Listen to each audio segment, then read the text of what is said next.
Welcome everyone to our discussions with our Mercy leaders about the coronavirus pandemic. If you've been watching the news at all, you've probably seen our guest today. He's been all over the place. He is Mercy College professor, Dr. Rossi Hassad, professor of psychology in our School of Social and Behavioral Sciences. He is an epidemiologist and a virologist. Rossi, did I get those right, by the way? No, just an epidemiologist and statistician. Okay, an epidemiologist and statistician. I gave you another degree there. So we have a big group with us today, including alums and students. And again, I want to thank you for joining us. And for those who've come in the last few seconds, we're going to talk for a little while. We have some questions you've given to us in advance. And then you will have the opportunity to ask more questions as we dive further into this conversation. So, Dr. Hassad, I'm going to start with the one I've really been waiting to ask you, which is we heard those three magical words from New York's governor yesterday, flattening the curve. Has New York State at least seen the worst of this? What's your assessment? No direct yes or no to that. I would say that experts vary on the trajectory of this epidemic. What we are seeing now across the country and in the state of New York is a decline in the number of cases, hospitalization rate, number of patients going into ICU, and death. But although we have seen a decline, there is a plateauing, meaning the curve is flattening rather than peaking and then having a drastic decline. But the plateauing or flattening is also worrisome. While we are happy that it's declining, it is plateauing at a high level. So if you remain steady at a high level, it still puts a large burden on the healthcare system and results in a high number of deaths and hospitalizations. So in that regard, there's cautious optimism as to what flattening the curve means here. We also have to remember that the concept of flattening the curve is just to delay the influx of cases into the healthcare system, not to reduce the overall number of cases. So we worry about relaxing our protective measures anytime soon, because what we have in houses or in restricted environments now are people who are highly susceptible. And once those measures are relaxed to any degree, we are likely to see another wave of infection, not to mention there are already household infections that are moving into the system now, because up to this morning, we saw an increase in the number of hospitalizations. Remember, although there's a decline, we still have people going into hospitals. And that's around 2,000 cases this morning in New York State. And if that's the number that we remain steady at for a while, then it will take a toll on the system, the healthcare system, and result in a number of deaths. So in that regard— Nobody's going outside anytime soon? No, not soon. And the good news is social distancing is working. The protective measures are working. I often remind folks that when it comes to infectious diseases, it's only behavioral interventions that work in the absence of a vaccine and any specific treatment. We do not have a vaccine and there's no specific treatment. So it's behavioral interventions and compliance, full compliance with those. So yes, we have highly susceptible people locked up in houses at this time. And once those are, so it has to be gradual and methodical. I'm not saying that we can't relax this, but it will take quite a bit of thinking and coordination, and in a more segmented way. I keep reading that these diagnostic tests aren't so reliable. Are we not catching some of this? That is a major concern at this time, and there are many tests that are emerging now, and the false negative rates seem to be higher than typical. So yes, in terms of quality assurance of diagnostic testing, that is a major concern now. There are many instances of reports of people who were missed earlier. And you can imagine if a person is told that they're negative when they're positive, just imagine the trail of infection that can occur from that single person. So yes, quality assurance of diagnostic testing is a major concern. You spoke a minute ago about a vaccine. To your knowledge, is anyone close to developing either a vaccine or a treatment? I would not say close, but we are on track to do so. And in terms of a vaccine, the timeline that has been given by the National Institutes of Health is about 12 to 18 months, although they believe that they can shave off a few months from that. But when you think about a vaccine, you think about a protracted period. Everyone thinks about phases of a trial, phase 1, phase 2, phase 3. And that's necessary. You cannot abbreviate that timeline in any significant way. It's human physiology that determines that largely. You have to test for safety. You have to test for immune response. And then so you need time to see these reactions or responses. And then you need to take it to the fields to see how its efficacy in terms of actually preventing infection. And in that regard, we must hasten up, because while we want this epidemic to wane, if it wanes and we do not get a vaccine candidate out into the fields quickly, we may never know if it works for the next wave. So you want to move and those quickly, phases, I'm sorry, Rossi, go ahead. No, and I'm saying, and even though we must move quickly, you cannot, as I said, abbreviate that time much, because there are response processes from the human body that we need to see, and that's a natural physiology. It takes the time that it will take. Right, and that just those phases that you mentioned, phase 1, phase 2, phase 3, basically they test something in a very small population just to make sure it doesn't kill them. And then they get a slightly larger population, and then they figure out if it's working, and then they get an even larger population to see if it will work for large bodies of people. Is that basically, it does sound like a very time-consuming process. Absolutely, and the two vaccines that are in the US that are in trials are still in phase 1. In phase 1, you're testing for safety. You're looking at varying doses and which dose would, the maximum possible dose that will give you the best level of safety at an adequate immune response. Because something may be safe, but if it's not providing the immune response that you want. But at that stage, it's theoretical. It's theoretical to say, okay, we are seeing this level of immune response. So you must now move it to a larger sample of people, and then yet a larger sample to see if it actually protects based on the level of immune response. Hence phase 1, then you expand it to phase 2, and then a larger field trial, which will be a phase 3 trial. Where's the most interesting work being done, at least here in the United States? I would say the National Institutes of Allergies and Infectious Diseases, and they are working on a vaccine that is in conjunction with Moderna, a biotech company here in the US, and that's the vaccine candidate we have been hearing a lot about in terms of vaccine.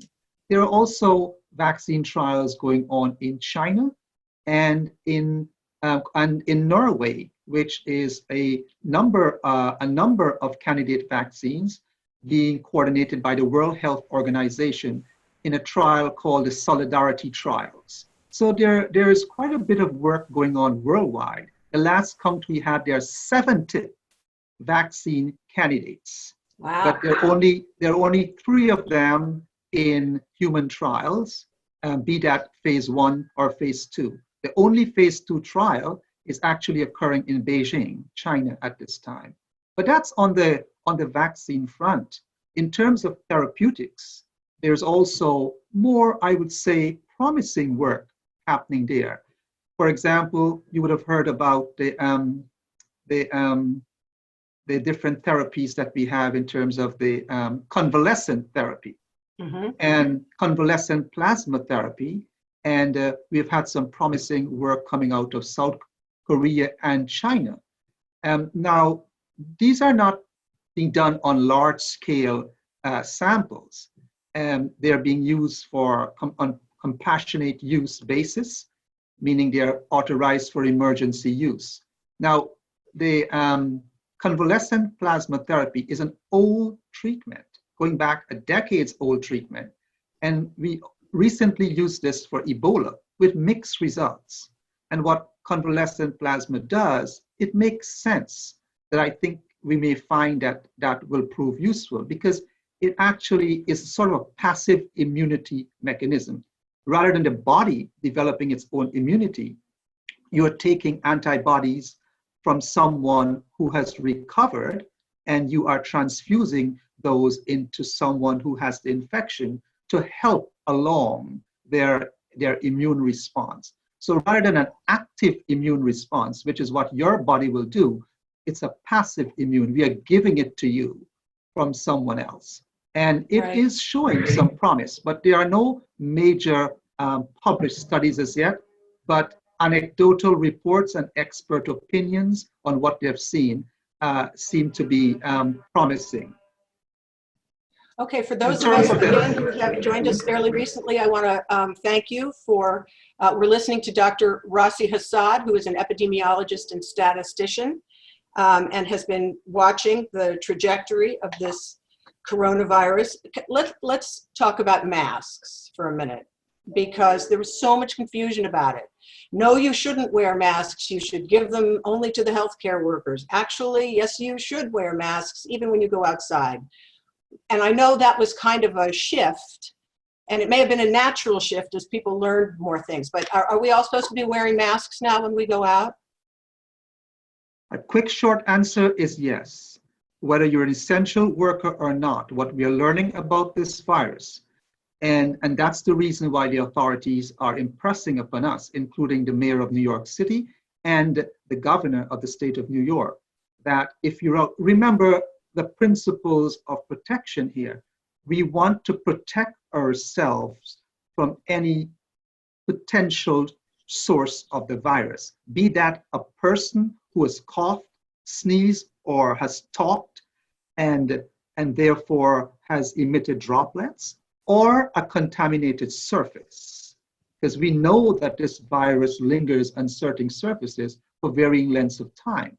So if you are outdoors, keep in mind that the social distancing is key.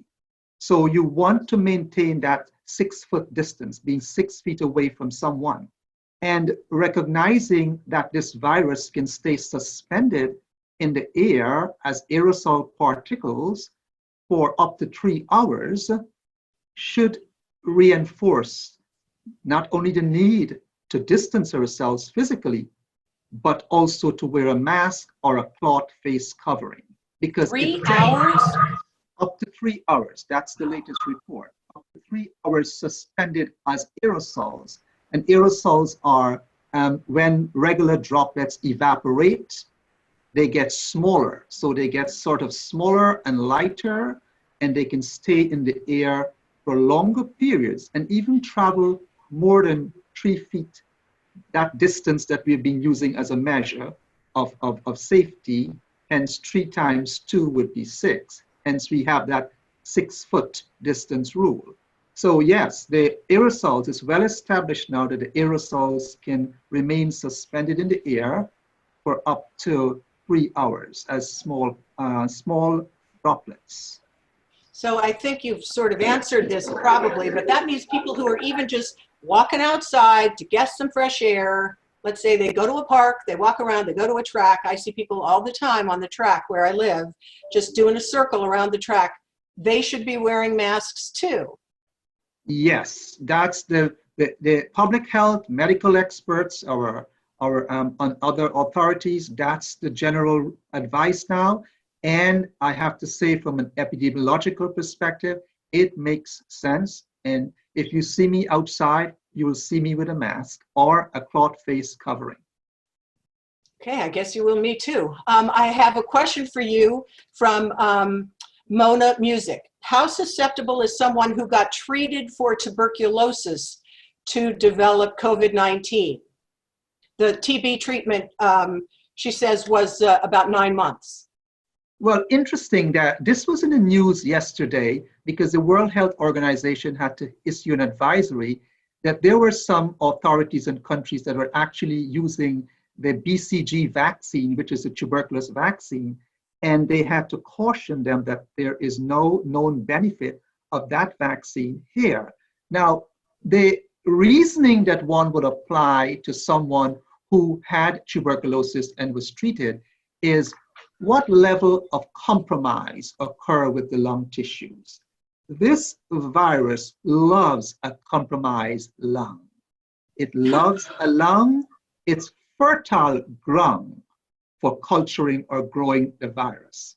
So any condition, any lung condition, especially chronic lung condition, meaning it occurred for an extended period and therefore damaged your lung and left you with scar tissue, would provide a fertile ground for growth of this virus. So I'm sure that Mona's physician or whoever is a person in question would have advised that person to take special precaution. That's the person who needs to observe the 6-foot rule and must wear that mask. Okay, here's another student, a question from Mona actually. Are people who are asymptomatic, do they share similar blood types? Is there anything we know about that? No, and in fact, blood type is not implicated in this virus as in any way protecting you or in any differential risk of infection. Okay, let's talk about another thing that's been written about a lot is not just on behalf of our healthcare workers and other people who are out serving essential roles in the community, that we need to be thinking about not just are they exposed, but the amount of exposure they're getting, the viral load that they are developing as they go in day after day after day to treat people or give them food or deliver things or whatever. Are we doing enough to protect these people? Very good question. This has been a topical issue and increasingly so in the past week. And it's the whole concept of dose response. If the larger the dose of the virus that you're exposed to, the more likely you are to become infected and to develop serious or severe infection. Now, have we established that for COVID-19? Not specifically, but we have observed that healthcare workers who are at greatest risk of being exposed to high viral loads and more frequently are at higher risk of becoming infection and with serious disease. So they're at risk of getting sicker, in other words. Of getting sicker, indeed. And numbers such as a number thrown out there by a few countries and authorities is 10%. Up to 10% of those infected have been healthcare workers. So it's a dose response concept. And it also depends epidemiologically on the immune state of the person who receives the dose. So that if you are in a compromised immune state, it may not take much of a dose to activate infection and move on to serious infection or illness. So the dose response or viral load concept, while theoretical for COVID-19, is known to operate for other diseases. And we have evidence that it does for influenza. Actual studies have been done, but the problem is you can't do such studies for COVID-19, highly unethical, given it's a very deadly virus. Right, right. Here is a question from Joseph Jacob. Beside what the media is telling us, what is the impact of the United States freezing funds for the World Health Organization in this critical time? And this relates specifically to experts advising that there may be a resurgence of the virus if proper protocols are not adhered to or a new infectious disease emerges domestically or internationally? Well, epidemiologists do delve into a bit of political issues here. So I have to say that every morning, part of my routine is to attend a media briefing of the WHO. And so I will get up every morning and about 11 every day, it's scheduled, and I will listening to the Director General himself and other guests. And so I actually heard firsthand the concerns that were expressed by WHO for the cutting off or the threat to cut funding. Now, the WHO depends heavily on funding from major funders such as the United States. And at this point, we need all the resources we can because, as we say when it comes to infectious diseases, a case anywhere is a risk everywhere. So wherever this infection is going on, we are not going to be safe until everyone is. So I understand the political concerns and the concerns about not sharing information, but whatever happens, we need resources to help to address this pandemic. I'm going to try to keep us out of politics, Rossi. I completely understand what you just said there. So here's a question from Noelle Maliza, a colleague of ours. We're hearing much less about the use of hand sanitizer in favor of the 20-second hand washing. Can you speak about that? Is one more important than the other now? And yes, and I'm glad that that's the message. A hand wash is much preferred than use of hand sanitizer or sanitizing wipes. So a good hand wash with soap, 20 seconds, rubbing the hands inside out and the thumbs is the first option for hand cleansing or hand hygiene. Should be soap and water, washing your hands with soap and water for 20 seconds, rubbing them back and front and the thumbs. If that cannot be done, then the other and second option should be hand sanitizers or sanitizing wipes. And why is that preferable? Because the actual use of a detergent interrupts the membrane of the virus and rapidly kills it. Okay. Let me just, this is just general. Has anything about this pandemic surprised you as you've been watching it? I tell you, every day I'm surprised. One of the things that bothers me as an epidemiologist, and I've been, every night I write something or I'm coming up with some hypothesis on what are we missing here. Mm-hmm. And yes, I know that the general profile is that older people with underlying conditions are at greater risk of serious infection and death. But more recently, the data we have looked at shows significant variability in terms of age groups and those who are becoming ill and progressing to death, meaning younger people with and without underlying conditions are becoming ill. So I wonder, something else must be at play here. Is it some genetic variability or some other biological factor that we are missing here? So yes, what bothers me is that there's a missing link, and unless we find it, we may continue to see exponential increase in cases and severe illness and death. Just from a scientific perspective, not a political one, what do you think we're doing right and what do you think we're doing wrong? Well, I'll have to say what we're doing right would be our behavioral interventions. I came up in the AIDS epidemic. That's where I began my work in epidemiology. And everyone in epidemiology of AIDS, HIV will tell you, when it comes to infectious diseases, it's behavioral intervention and your compliance with those. So I'm happy to see that there is much support for behavioral interventions at the personal and community levels. And it's very it's good to note the high level of compliance that we are seeing. Now, what can we do differently? I would say that our modeling, we have been, you need numbers to inform planning. So there have been numerous epidemiological models that have been put out there, varying from the millions to the tens of thousands of deaths.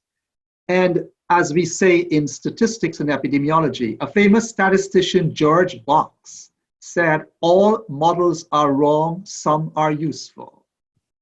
And right, and what the most recent model that has informed the decisions taken by the White House Task Force was based on more current data. So if you keep revising the model, you will get better at your estimations. And that model showed that we can expect about 60,000 deaths. The problem with modeling is you are modeling human behavior.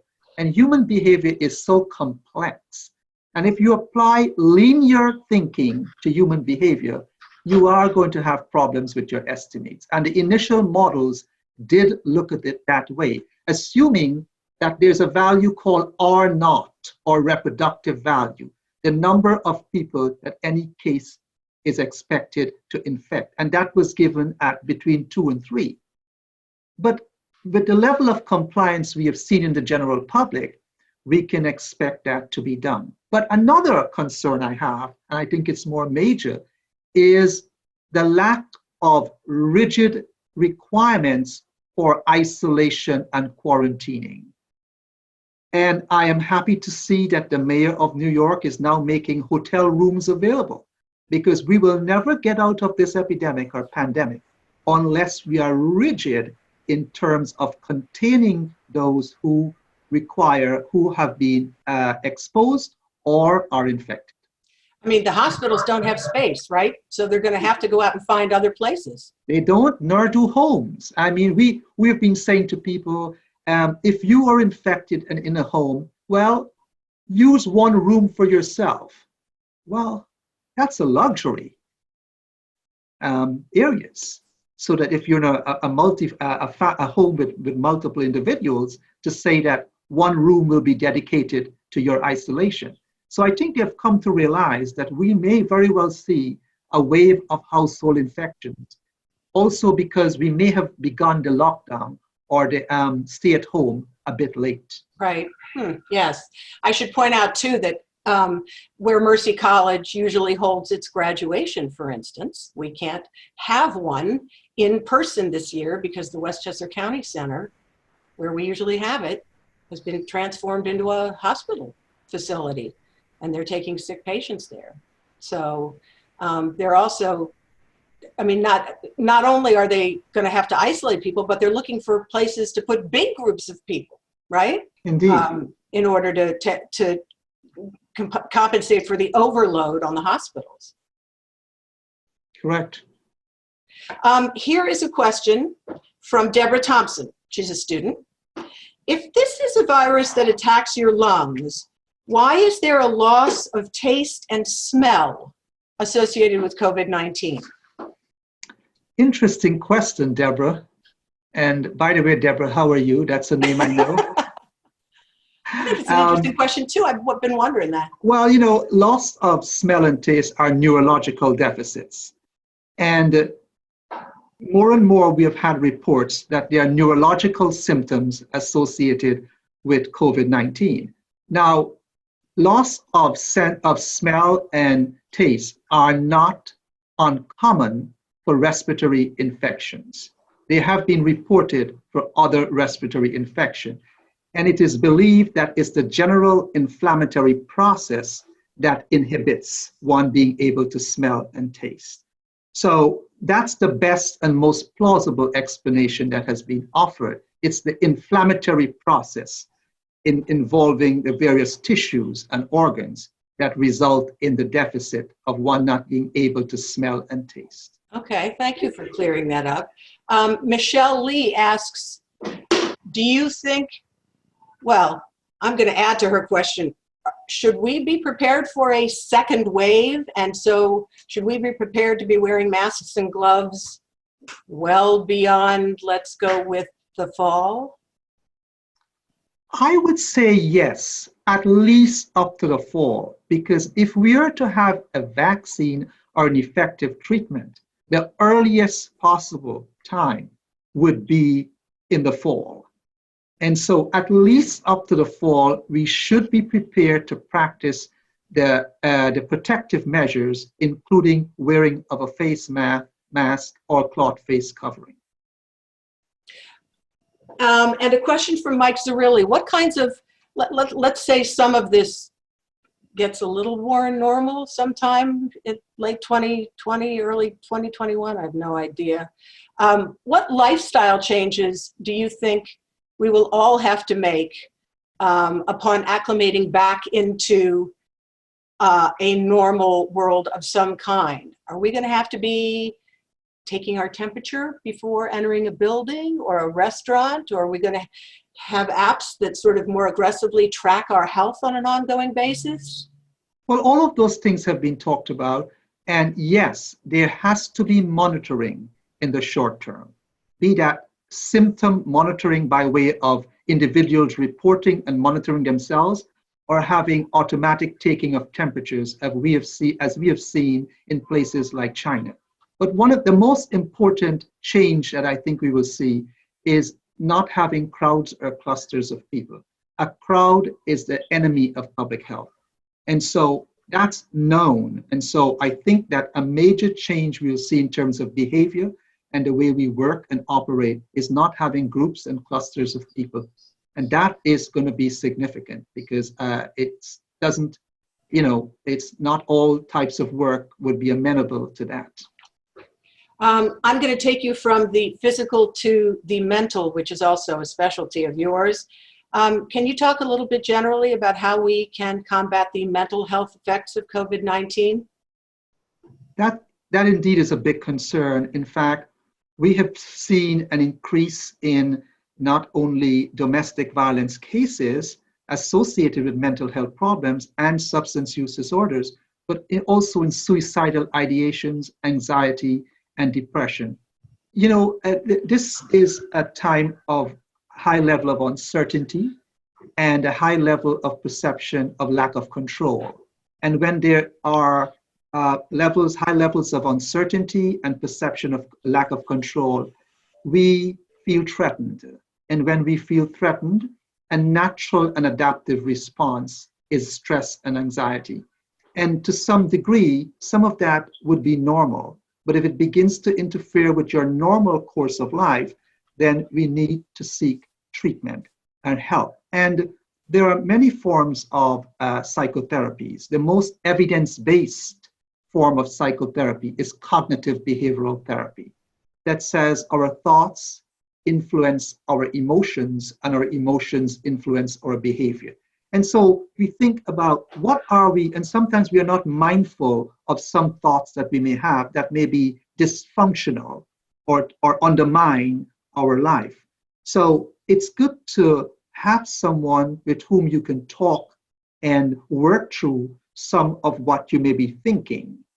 And if in the absence of that, we recommend relaxation exercises, mindfulness techniques such as meditation, and in general, take time off from the information overload. Take time off from the news and so forth. Stay informed, stay aware, and try to create some structure to your day. Have a plan, and one that you can revise. When you have a plan, then it's more purposeful and your day becomes more meaningful.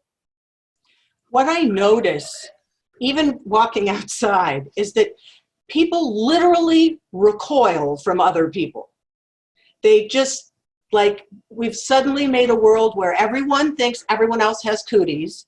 And so people jump out of your path and don't make eye contact. And I mean, it's not exactly mental health, but I sort of feel like we're in a world now where no one wants to see you coming near them, get away from me.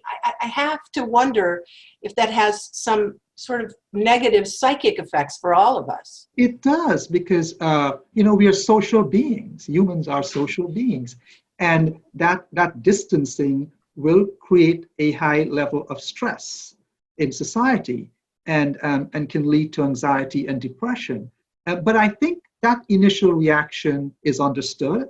But as we learn that the measures we are using are protective, then we will be more accepting of them, and that stress level will diminish.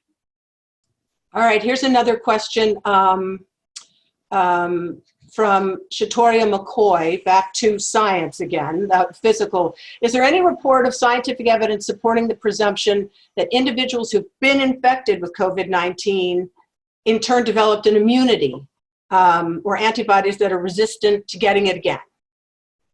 Well, if you ask the virologists, they will tell you most viral infections impart or leave with you immunity for some period, usually for an extended period.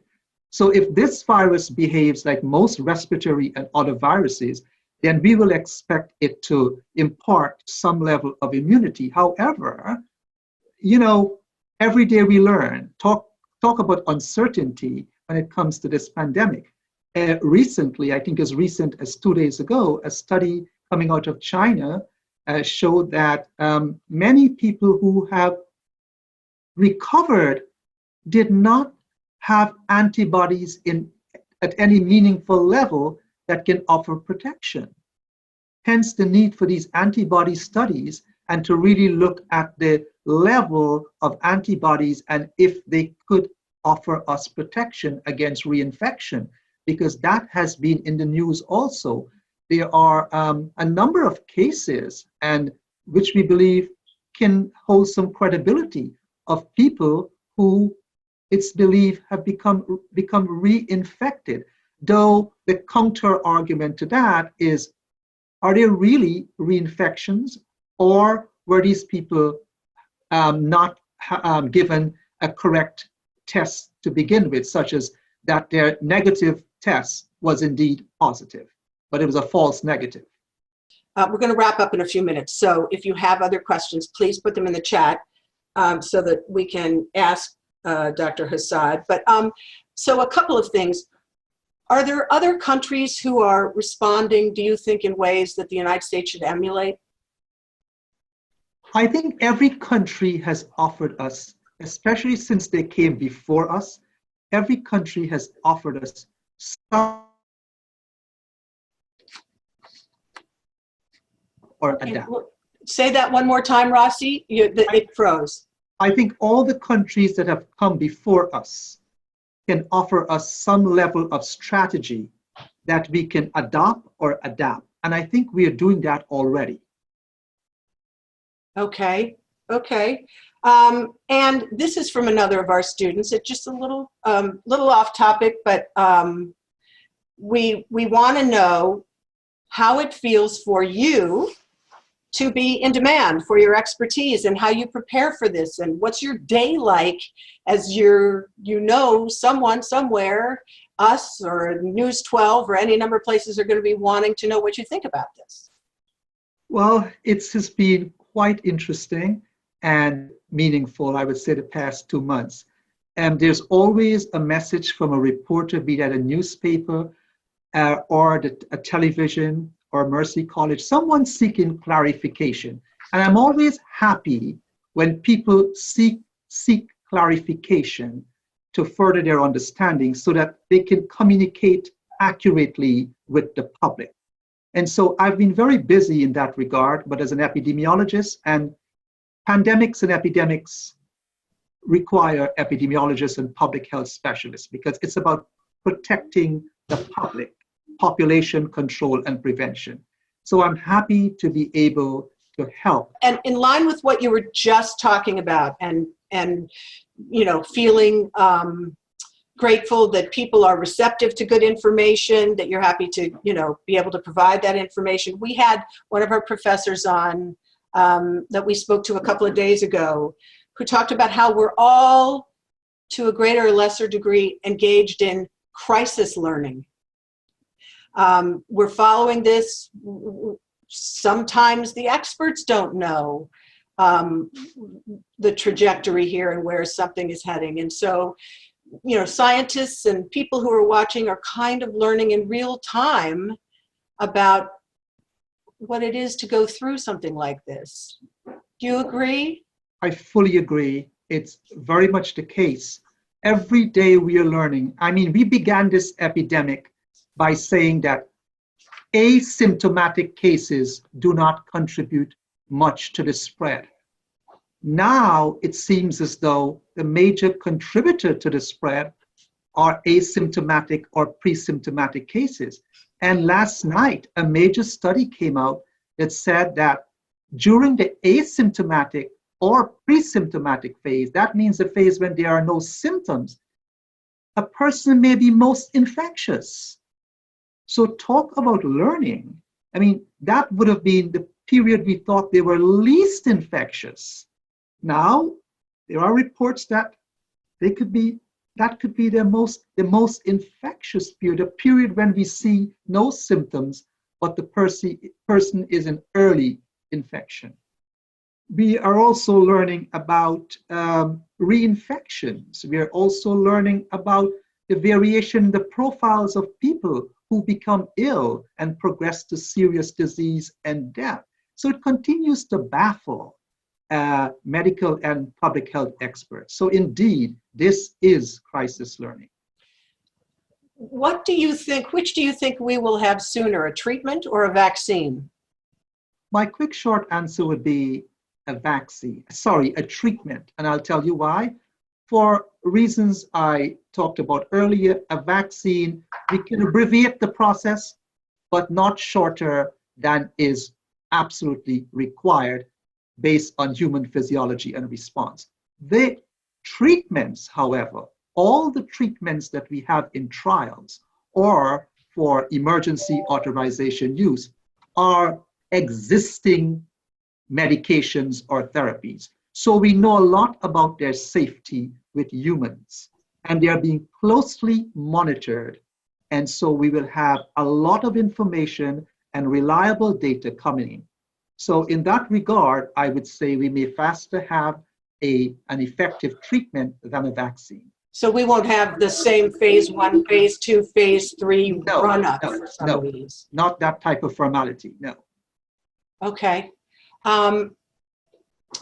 We're going to bring this to a close. Rossi, thank you so, so much. Chock full of valuable information. Is there any final thing that you would like to leave with us about how we should be living our daily lives to do our part in this?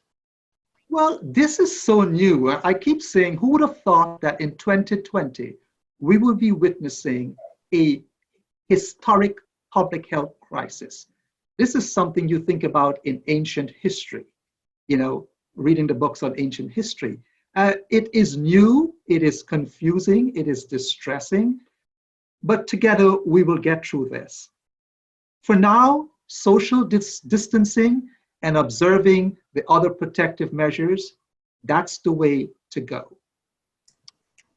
Thank you. Okay, good advice. Dr. Rossi Hassad, who is a professor of psychology in our School of Social and Behavioral Sciences and an epidemiologist and a statistician. And I'm just going to go out on a limb and say we're probably going to call you up again and want to talk about this some more. I'll be happy to, Edie. Thank you very much. Thank you. This is super valuable information, and thanks to all of you who joined and who gave us all these incredible questions, our alums, our students, our colleagues.